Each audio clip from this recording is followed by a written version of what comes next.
오늘 말씀은 로마서 11장 11절로부터 24절까지 말씀입니다. 함께 읽겠습니다. 그러므로 내가 말하노니 저희가 넘어지기까지 실족하였느뇨 그럴 수 없느니라. 저희의 넘어짐으로 구원이 이방인에게 이르러 이스라엘로 시기나게 함이니라. 저희의 넘어짐이 세상의 부요함이 되며 저희의 실패가 이방인의 부요함이 되거든 하물며 저희의 충만함이리요. 내가 이방인인 너희에게 말하노라. 내가 이방인의 사도인 만큼 내 직분을 영광스럽게 여기노니 이는 곧 내 권력을 아무쪼록 시기케 하여 저희 중에서 얼마를 구원하려 함이라. 저희를 버리는 것이 세상의 화목이 되거든 그 받아들이는 것이 죽은 자 가운데서 사는 것이 아니면 무엇이리요. 제사하는 처음 익은 곡식 가루가 거룩한즉 떡덩이도 그러하고 뿌리가 거룩한즉 가지도 그러하니라. 또 한 가지가 얼마가 꺾여졌는데 돌 감람나무인 네가 그들 중에 젖붙임이 되어 참 감람나무 뿌리의 진액을 함께 받는 자 되었은즉 그 가지들을 향하여 자긍하지 말라. 자긍할지라도 내가 뿌리를 보전하는 것이 아니요 뿌리가 너를 보전하는 것이니라. 그러면 내 말이 가지들이 꺾이운 것은 나로 젖붙임을 받게 하려 함이라 하리니 옳도다. 저희는 믿지 아니함으로 꺾이우고 너희는 믿음으로 섰느니라. 높은 마음을 품지 말고 도리어 두려워하라. 하나님이 원 가지들도 아끼지 아니하셨은즉 너도 아끼지 아니하시리라. 그러므로 하나님의 인자와 어미를 보라. 넘어지는 자들에게는 어미가 있으니 너희가 만일 하나님의 인자에 거하면 그 인자가 너희에게 있으리라. 그렇지 않으면 너도 찍히는 바 되리라. 저희도 믿지 아니하는데 거하지 아니하면 젖붙임을 얻으리니 이는 저희를 젖붙이실 능력이 하나님께 있음이라. 내가 원 돌 감람나무에서 찍힘을 받고 본성을 거스려 좋은 감람나무의 젖붙임을 얻었은즉 원 가지인 이 사람들이야 얼마나 더 자기 감람나무의 젖붙임을 얻으랴. 아멘. 네, 오늘 말씀은 우리가 이렇게 말씀을 들으면 그림으로 이렇게 그려지는 그런 그림이 있습니다. 우리 이제 신학교에 가보면 그 앞에 이렇게 초등학교가 있죠. 서일초등학교라고 있습니다. 서일초등학교 이렇게 학교 건물 옆에 벽면에 보면 큰 그림이 하나가 있어요. 근데 어떤 그림이냐? 나무 그림이 아주 그냥 크게 그냥 건물 크기만큼 나무 그림을 이렇게 그려놨습니다. 저희가 그 나무를 보면서 항상 뭐라고 얘기하겠습니까? 아, 예수나무다. 이렇게 이야기합니다. 왜냐하면 항상 우리가 램에서 예수나무를 보잖아요. 예수나무가 어떻습니까? 예수나무는 풍성하고 생명이 넘치고 열매가 많고 뭐 이런 것들이 다 예수나무잖아요.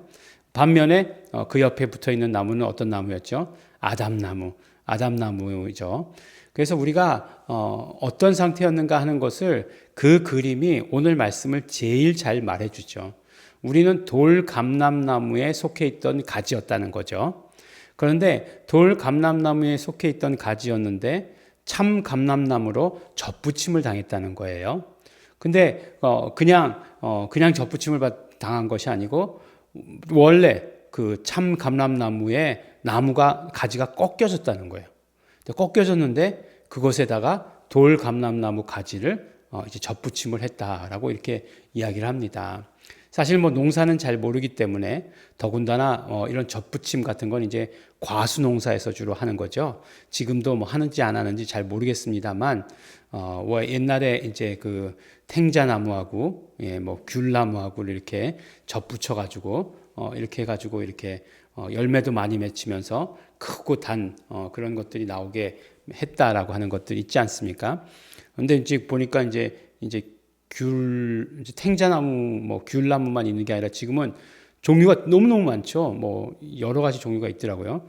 그래서 그런 것들이 있는 것을 보게 되는데 그게 이제 젖붙이는 방법이었다라고 이렇게 이야기해요. 근데 이제 우리가 어떤 상태였느냐? 우리는 돌 감람나무에 속해 있던 가지였는데 이제 원래 참 감람나무의 가지들은 누굴 말하는 거겠습니까? 이스라엘 백성들을 말하는 거죠. 오늘 이제 11절 말씀에 함께 어제 말씀과 겹쳐져서 한 번 더 읽었는데 바로 구원이 이방인에게로 넘겨졌다라고 이렇게 얘기하는 거죠. 왜냐? 실족하였기 때문에. 이스라엘 백성들이 실족하였기 때문에. 그런데 그것이 더욱 얼마나 유익이냐. 저희의 넘어짐이 세상의 부요함이고 저희의 정말 그 실패가 이방인의 부요함이 됐다라고 얘기하는 거죠. 그러니까 실패가 부요함이 되었는데 하물며 저희의 충만함은 어떤 역할을 하겠느냐라고 얘기하는 거죠. 반대라는 얘기가 아니에요. 그죠? 저희의 넘어짐이 부요함이 되었고 정말 실패가 부요함이 되었다면 저희의 충만함은 어떻겠느냐. 더 정말 충만한 것으로 이방인들에게 주지 않겠느냐라고 이렇게 이야기하는 거죠. 그래서 그렇게 충만한 것을 보여주었을 때 정말 유대인들이 그것을 시기해서 그 중에 몇몇은 구원을 얻게 하려 함이다라고 이렇게 말씀해 주시는 거죠. 그러니까 계속해서 이 로마서에서 지금 이제 8장까지 그리고 9장, 10장, 오늘 이제 11장 마지막 거의 중간 부분 끝 부분인데 계속해서 이야기하는 것이 이스라엘의 구원이에요. 이스라엘의 구원을 줄기차게 이야기하고 있습니다. 우리의 구원이 무엇인지에 대해서 정확하게 말씀해 주신과 동시에 계속해서 이스라엘이 구원받을 것이다 라고 이렇게 얘기하는 거예요. 그러면 참 감람나무에 있던 가지가 부러져 가지고 이제 돌 감람나무가 접붙임을 당해서 열매를 맺게 되었으면 그러면 참 감람나무는 어떻겠느냐? 원래 그 감람나무는 이제 어느 날 하나님께서 정하신 그날에 다시 회복되어서 많은 열매를 맺게 될 것이다 라고 하는 것을 우리에게 말씀해 주십니다. 우리가 이제 돌 감람나무에서 참 감람나무로 접붙임 당하기 위해서 해야 되는 일이 꼭 하나 있죠. 예, 어떤 일이었죠? 바로 회개해야 되는 일이죠. 어떤 회개였습니까?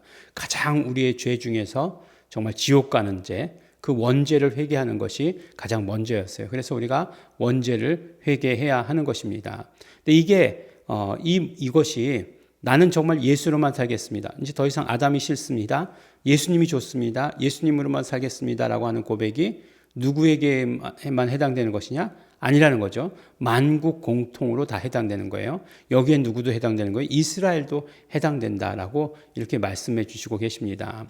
다른 어떤 그런 죄들에 대해서는 어떤 면으로는 이스라엘 백성들이 훨씬 더 깨끗할지 몰라요. 그렇지 않습니까? 우리가 잘 아는 것처럼 옛날에 이렇게 하얀 샤츠 입고 다니고 까만 명찰 달고 다니던 그런 외국인 선교사들이 있었어요. 그러니까 우리가 지금이야 그렇지 않지만 그때만 해도 이제 외국인 선교사들이 이렇게 돌아다니고 말 시키고 그러면은 굉장히 관심을 가지고 있었죠. 근데 몰몬교도들이에요. 마릴 성도 그리스도 교회인가 그렇게 되어 있죠. 풀네임은 참 어렵죠. 예. 몰몬교도들이에요. 근데 이제 그 몰몬 교도들이 미국에서 주로 모여서 사는 곳이 어디라고 하냐면 유타주라고 하는 곳이에요. 유타주라고 하는 곳에 몰몬 교도들이 많이 몰려서 산다고 이렇게 이야기를 합니다. 근데 그들이요 도덕적으로는 굉장히 깨끗하다는 거예요. 그러니까 어떤 잘못된 교리를 가지고 있어서 그렇지 도덕적으로는 굉장히 깨끗한 삶을 산다고 이야기하는 거예요. 유대인들이 어떤 면으로 이야기하면 율법으로 보았을 때는 훨씬 더 깨끗한 거죠. 항상 예수님 때에도 바리새인의 이야기가 나오면 우리가 바리새인의 의를 감당할 수 있느냐 못한다는 거죠. 지금도 또 유대인들을 바라보았을 때 하나님을 섬기는 것에 대해서 그들의 어떤 하나님을 아끼고 존중하는 그들의 마음을 우리가 따라갈 수 있느냐? 따라갈 수 없다는 거예요. 다만 우리에게는 예수 그리스도의 보혈의 피가 있기 때문에 그 능력이 있기 때문에 우리가 그것을 믿는 믿음이 있기 때문이다라고 말씀해 주시는 것입니다. 어쨌든 그것은 회개해야 된다라고 말씀해 주시는 것이에요. 회개하고 그 다음에 우리의 어떤 모든 성품의 죄들, 우리가 정말 일상의 삶을 살면서 어쩔 수 없이 짓는 죄들, 죄를 일부러 짓는 것 아니에요. 어쩔 수 없는 짓는 죄들에 대해서 우리가 회개해야 된다라고 이렇게 말씀해 주십니다. 가만 보면 이스라엘 백성들을 사용하셨어요. 그리고 이스라엘 백성들을 사용하시고 마지막에 이스라엘 백성들을 회복시키신다라고 하는 것이 바로 로마서에 계속해서 사도 바울이 말씀하고 있는 요지인 것을 우리가 발견할 수 있습니다. 그때에 그것을 회복시키실 때에 그때에 바로 예수님 다시 오실 것이다 라고 하는 것이 우리 로마서 그러니까 뭐 종말론이라고 이야기할 수도 있겠지만 사도 바울의 열망을 통해서 볼 수 있는 하나님의 역사다라고 이렇게 말씀해 주시는 것입니다. 우리가 근데 가만히 말씀을 들을 때 보면 하나님의 섭리, 하나님의 역사 이런 것들을 하나님 중심적으로 이야기하게 되면 참 이렇게 뭔가 이렇게 긴장하고 막 결단하고 들어야 될 것 같은 그런 생각이 들어요. 그러나 이제 우리에 대한 이야기들 막 하면은 우리의 마음을 살피시느니 뭐 이렇게 얘기하면은 사실 이제 우리가 슬쩍 이렇게 마음을 놓고서 이렇게 듣는 경향들이 없지 않아 있습니다. 하지만 실질적으로 하나님의 일을 이루어가는 것이 무엇인가 우리가 잘 생각해 봐야 되고 우리가 정말 하나님의 일에 동참해야 되는 것이에요. 예. 이 말씀해 주잖아요. 네가 뿌리를 보존하는 것이 아니라 뿌리가 너를 보존한다. 그럼 무슨 얘기예요? 하나님의 뜻과 하나님의 그 진액이라고 하는 것, 하나님께로 공급해 주시는 그 진액, 그것들이 우리에게 공급되어져야 된다는 거잖아요. 그래야 우리가 사는 거잖아요. 그래서 하나님의 뜻이, 하나님의 의도가, 하나님의 사정이 우리를 살리시는 그 안에서 우리가 사는 우리 성도 여러분 되셔야 될 것으로 우리 믿고 의지하고 우리 함께 결단합니다. 기도하겠습니다. 하나님 아버지 감사합니다. 예수 그리스도의 보혈의 피, 그 피로 말미암아 우리의 모든 죄가 용서받고 그것을 믿음으로 말미암아 우리가 구원 얻게 하여 주신 것 감사합니다. 하나님의 뜻, 하나님의 의, 그 참 감람나무에 우리가 접붙임 당하게 하여 주신 것 감사하고 감사합니다. 아담 싫어요. 예수님이 좋아요.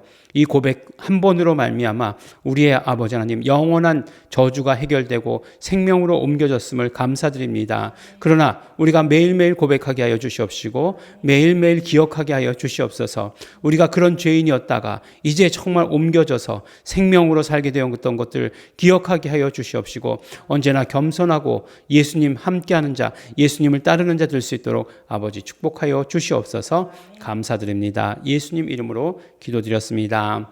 아멘. 그러므로 우리 이 시간에 기도하실 때에 다시 한번 고백했으면 좋겠습니다. 예수님 좋아요. 아담 싫어요.